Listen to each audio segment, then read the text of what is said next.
लेकिन मैच से पहले ये वीडियो है जो अब 1 मार्च को खेली जाएगी और सर से सारी डिटेल पूछेंगे कि किसका पलड़ा भारी है, क्योंकि वेस्ट इंडीज जो है वो पूरी कोशिश करेगी अंतर हालातों वाकयात को देखते हुए कि इंडिया जो है वो क्या परफॉर्मेंस कर रहा है और इंडिया की अवाम के चेहरे जो है वो उसी तरह ग्रहण की तरह सुर्ख हुए होंगे। दूसरा, अगर हम लोग मजीद आगे बढ़ते चले जाएं तो शाय होप।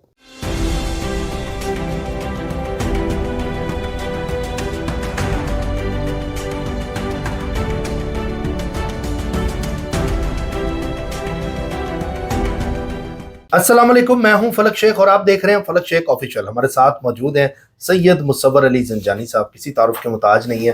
नाजरीन, बहुत इंपॉर्टेंट ये वीडियो है जिसका आप सबको इंतज़ार था। इंडिया वर्सेस वेस्ट इंडीज़ जो कि 1 मार्च 2026 को देखा जा रहा है और ऊपर से आपको बताएं कि 3 मार्च 2026 को चांद ग्रहण भी है और ये फुल मून है, ब्लड मून है। इसके हवाले से देखा जाए तो वेस्ट इंडीज़ भी ग्रहण ही लगते हैं प्लेयर, जिस तरह के उनके फेसेस हैं, तो वो ग्रहण क्या इंडिया को लगेगा? और ये लास्ट वीडियो में भी सर ने हमें बताया था, आपने देखा वो प्रेडिक्शन बिल्कुल ठीक हुई जो लास्ट प्रोग्राम में सैयद मुसव्वर अली ज़ंजानी साहब ने हमें बताई।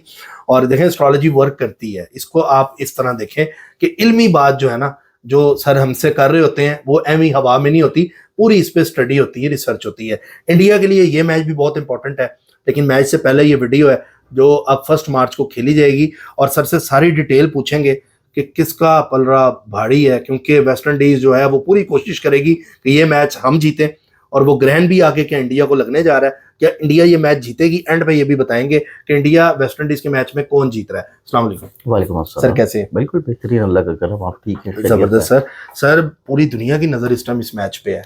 बिल्कुल ऑब्वियसली, क्योंकि इस मैच की बुनियाद के ऊपर इंडिया का फैसला होगा कि वो सेमीफाइनल में आ रहा है कि नहीं। क्योंकि इंडिया की नो डाउट रन रेट के एतबार से वो स्ट्रेंथ नहीं है जो उसको चाहिए थी। तो इस लिहाज से इसी मैच के ऊपर उसका बुनियादी फैसला होगा कि वो सेमीफाइनल खेल रहा है या फिर अपने ही होम ग्राउंड में उसको सेमीफाइनल से बाहर होना पड़ेगा। अब अगर हम लोग देखें तो हमारे पास सिर्फ एक चेहरा आप देख लें, जेसन होल्डर। इसका चेहरा आप देखेंगे तो आपको सिर्फ वो चांद का ग्रहण लगा हुआ नजर आएगा चेहरा कि जब चांद खूनी रंग में तब्दील हो जाएगा और अवाम इंडिया की जो है वो किसी तौर के बड़ी जोशीली और खून रेज हुई भी नजर आएगी इस मैच के ऊपर तमाम तर हालातों वाकयात को देखते हुए कि इंडिया जो है वो क्या परफॉर्मेंस कर रहा है और इंडिया की अवाम के चेहरे जो है वो उसी तरह ग्रहण की तरह सुर्ख हुए होंगे। दूसरा, अगर हम लोग मजीद आगे बढ़ते चले जाएं तो शाय होप ये कैप्टन है और इवन विकेट कीपर भी हैं वेस्ट इंडीज़ के, और वेस्ट इंडीज़ की परफॉर्मेंस के पीछे एक तरह की ये विकेट कीपर के पीछे खड़े हुए एक तरह की बैकबोन का किरदार अदा कर रहे होते हैं। और ये उसी ज़माने की याद दिला देते हैं इंडियन टीम को कि जिस टाइम पे धोनी पीछे खड़े होते थे और वो इंडियन टीम को लीड करते थे बैकबोन की तरह से। तो ऑब्वियसली इस टाइम के ऊपर विकेट कीपर होना और ऊपर से कैप्टन होना और बिल्कुल आपकी पिच के पीछे खड़े होना और हर चीज़ को बहुत अच्छे तरीके से मैनेज कर लेना। तो इस एतबार से शाई होप जो है, इनका नंबर जो कि 9 नंबर बनता है, ये एक फाइटिंग नंबर है। तो इस एतबार से ये मैच जो है अच्छा खासा क्रूशल होने वाला है इंडियंस के लिए। अच्छा, अगर हम इसमें मजीद नामों को देखते चले जाएं जो कि स्ट्रेंथ नज़र आती है हमारे पास वेस्ट इंडीज़ के प्लेयर्स की, और ऐसे चेहरे कि उनको देखते ही हमें ग्रहण की याद आ जाती है कि इंडियन टीम को ये ग्रहण लगने वाला है। और कभी जैसे आप पाकिस्तान की सुर्खियों में देखते थे कि काली आंधी पाकिस्तान को ले उड़ी, तो ये काली आंधी जो है अब इंडियन टीम को किसी तौर के ऊपर लेके उड़ती है या नहीं उड़ती, उसके ऊपर हम लोग बात कर रहे हैं। और उसमें फिर जो अगले नाम आते हैं वो जेडन सील्स हैं, उसके बाद शरफान रथरफोल्ड है, फिर उसके बाद रोमेरियो है, फिर रोमबैन है, फिर शिमरॉन है, ब्रैंडन किंग है, क्विंटन सैमसन है। तो ये वो नाम है जो कि किसी तौर के ऊपर वेस्ट इंडीज़ के लिए एक तरह के की प्लेयर्स होंगे। और अगर हम 1 मार्च को देखें, 1 मार्च के ठीक 2 दिन के बाद ग्रहण लगना है और ग्रहण का दुरानिया भी इतना लंबा है कि उस ग्रहण के असरात इस मैच के ऊपर पड़ेंगे, यानी कि जो पहले के असरात हैं, प्रीफेक्ट्स हैं, और वो अच्छे खासे प्रीफेक्ट्स पड़ेंगे। ये है 1 मार्च को, और 1 मार्च का जो न्यूमेरिकल नंबर निकलता है वो निकलता है 7 नंबर। अब हमारे पास वेस्ट इंडीज़ का जो कैप्टनसी का नंबर है वो 9 नंबर है और वेस्ट इंडीज़ की जो अपनी टीम का नंबर है वो 1 नंबर है। ठीक है। अब 7 नंबर में हम 1 या 9 नंबर की स्ट्रेंथ या पावर को पहले देखेंगे, फिर उसके बाद जितने इनके प्लेयर्स हैं हम उनकी स्ट्रेंथ और पावर को देखेंगे।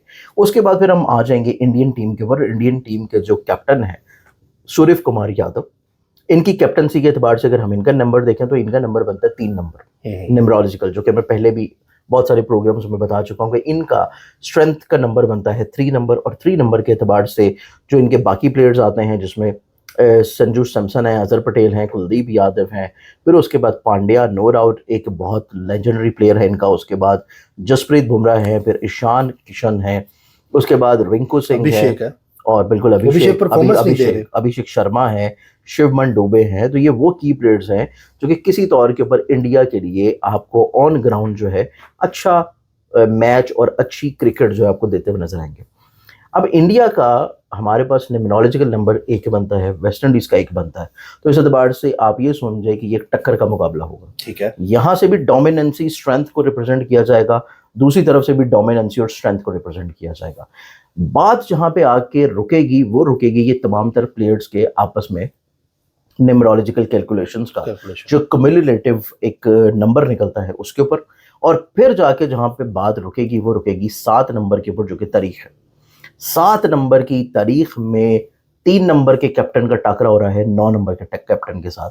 तो यहाँ पे जो चीज़ें किसी तौर के ऊपर थोड़ा सा सपोर्ट देती हुई नजर आएंगी डेट वाइज, वो डेट वाइज थोड़ा सा आप यूँ समझें कि 19-20 के वक्फे के साथ जो सपोर्ट मिल रही है वो मिल रही है सूर्य कुमार यादव।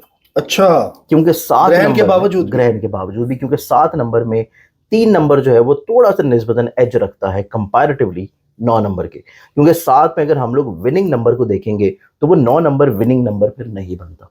9 नंबर चाहे जितना मर्जी एक्टिव हो, जितना मर्जी तेज हो, जितना मर्जी जो है वो एक जंगजुआना तौर के ऊपर क्रिकेट खेल रहा हो, लेकिन जब 7 तारीख में मैच होगा तो 9 नंबर जो है वहां पे अपनी स्ट्रेंथ थोड़ी सी कम कर जाएगा, किसी तौर के ऊपर ओवर बर्डन हो जाएंगे, किसी तौर के ऊपर थोड़ा सा कंफ्यूज हो सकते हैं डिसीजन मेकिंग करते हुए, किसी तौर के ऊपर जो है चीज़ों को कैलकुलेट करते हुए कहीं पे कुछ वीक डिसीजंस आपको नजर आ सकते हैं 9 नंबर के कैप्टन से। और 9 नंबर का जो कैप्टन है वो है शाई होप वेस्ट इंडीज के। अब सूर्य कुमार यादव का जो नंबर 3 बनता है वो 7 नंबर के एतबार से अगर हम लोग उसकी स्ट्रेंथ देखें तो वो निस्बतन थोड़ी सी बेहतर नजर आती है। तो यहाँ पे एक बहुत अच्छा खासा आपको एक ऐसा टाकरा नजर आएगा कि आपको बस लगेगा कि ये मैच इंडिया के हाथ से निकल गया। अच्छा, ये मैच इंडिया के हाथ से निकल गया, काली आंधी जो है वो इंडिया को ले उड़ी और ग्रहण जो है वो इंडियन टीम्स को लग गया। अच्छा, प्लेयर्स को लगेगा भी, कुछ को ग्रहण लगेगा भी। किन नामों पे आप ग्रहण समझ रहे हैं? देखिए, अगर हम लोग प्लेयर्स को देखें ना, हमारे पास क्योंकि इनके न्यूमरोलॉजिकल नंबर्स हैं, इसमें अगर हम लोग देखते हैं तो हमारे पास जो ग्रहणों के एतबार से ये तमाम तर इनका जो स्क्वाड है, इसमें किसी तौर के ऊपर जो है अजहर पटेल, उसके बाद कुलदीप यादव, फिर उसके बाद संजू सैमसन पटेल है, उसके बाद अगर हम लोग देखें तो फिर उसके बाद आता है तिलक वर्मा और उसके बाद अभिषेक शर्मा। बिल्कुल ऐसे ही है, तो लगा भी हुआ अभी से लगा हुआ। ये ऐसे नाम है कि जिनके नामों के एतबार से ग्रहण का इम्पैक्ट थोड़ा सा ज्यादा होगा कि आप अपनी सलाहियतों के बावजूद भी वो परफॉर्म ना कर पाए जो कि आपको करना चाहिए इस क्रूशल मैच में।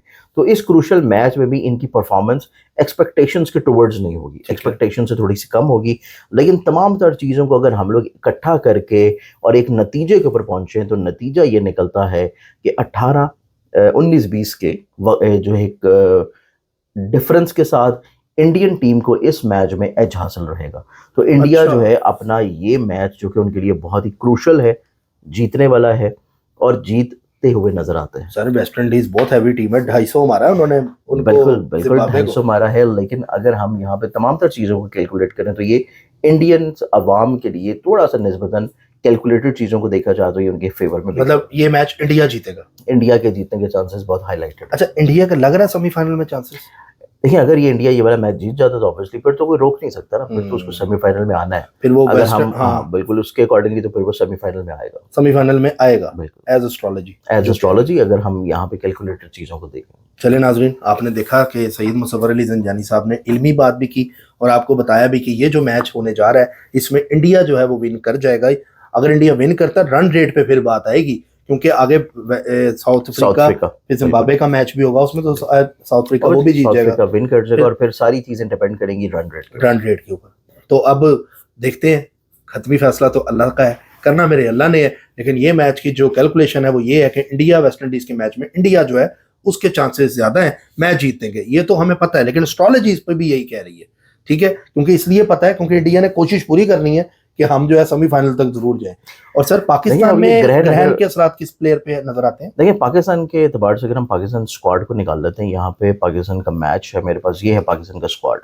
पाकिस्तान के स्क्वाड को देखा जाए तो इसमें हमारे पास जो ग्रहण लगा हुआ नजर आ रहा है ना इस टाइम पे, ग्रहण के मतलब लगा हुआ नहीं, ग्रहण के थोड़े से प्री इफेक्ट्स, प्रीफेक्ट्स। उसमें अगर हम लोग देखें तो हमारे पास कुछ जो नाम आते हैं उसमें एक तो हमारे पास नसीम शाह मेरे से खेल भी नहीं रहे नहीं, वो शायद, नहीं खेल रहे, उन पे असर ये आता है। उनके ऊपर हैं। फिर उसके बाद हमारे पास आ जाते हैं और वो हैं सलमान मिर्जा। फिर उसके बाद अगर हम लोग देखें तो ख्वाजा नाफी, ये भी शायद नहीं खेल रहे। नहीं, कभी खेलते हैं, कभी नहीं, एक मैच खेला है। और इसके बाद हमारे पास फिर आ जाते हैं किसी तौर के ऊपर कैप्टन पे?